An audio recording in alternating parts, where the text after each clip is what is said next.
Hello, it's Dave at Lighter Home again, and in this video I'm going to show you how you change a small drop rod on your ceiling fan into a larger drop rod on your ceiling fan.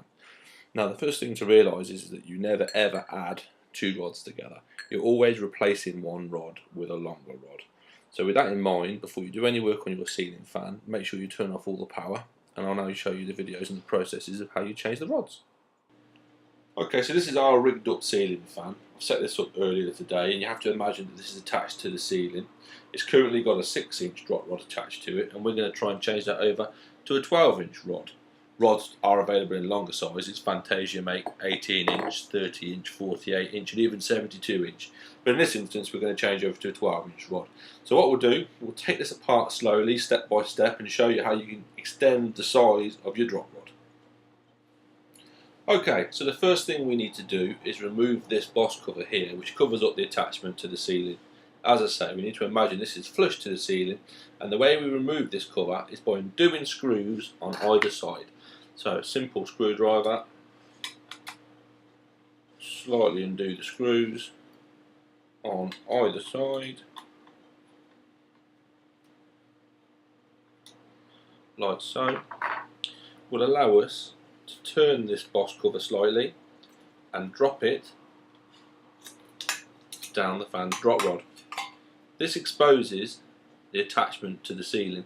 Now in this instance this would normally be wired up, the wires would be wired up, but I've already disconnected this just for the example. So the fan is hanging off this bracket by a ball joint. So you can lift the actual fan off the ball joint and remove it away. Now obviously I'm taking the ball joint holder away, but normally you'd actually find that would stay attached to the ceiling. So that's the actual attachment. You can see the screw holes there. This has already previously been fitted, and you can see where the ball joint would fit, just about there. Now the fan is disconnected and brought off the ball joint holder, we've brought it down to ceiling level so we can get a better look at it. Now we need to remove this cover, and we do this by removing this little ball joint. Now inside the little ball joint to the side is a little screw. If we undo that screw, it drops down, and we can remove a pin that goes straight through the drop rod, and we can carefully first of all lift the ball joint off, going through the cables. I should show you that really, there we go. And then the cover itself. This now leaves just the drop rod and the cables. The bottom of the drop rod is covered by a boss cover, which you can very carefully move up the drop rod.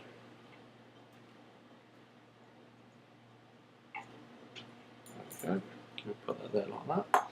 This exposes the other end of the rod. Now this is held in place by another pin with a little split pin running through it, which you can find very easily. We'll push out. There we go, it's just a little tiny pin, and the bolt will come out. This frees the rod, which you simply pull from the fan, and there's a little rod. Now we're ready to attach the larger rod. Okay, so we've removed the other rod, now it's time to add our longer 12-inch drop rod to the ceiling fan. So the first thing we need to do is take the rod and feed the existing wiring through the rod. Now in this instance the cables have been cut short so they won't reach the top. If you actually were fitting this, you would connect new cables through the middle of the rod with a 1-amp connector block. But I don't need to show you that on this one. So once the cables are fed through, the rod can sit on the actual fan itself, and we can use the exact same bolt and split pin that we took off the previous fan to attach the new rod. So we just work it around until we actually find the hole which is there for the new rod, and we feed it all the way through like so. We can then fit our split pin back on again, and that's the attachment of the rod actually to the fan.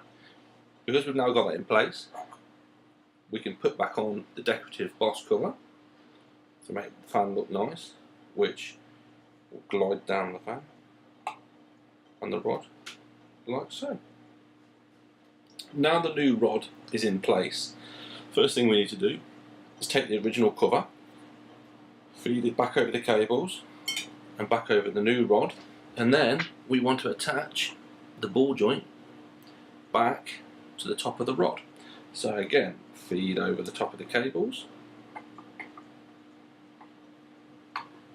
and feed over the top of the rod.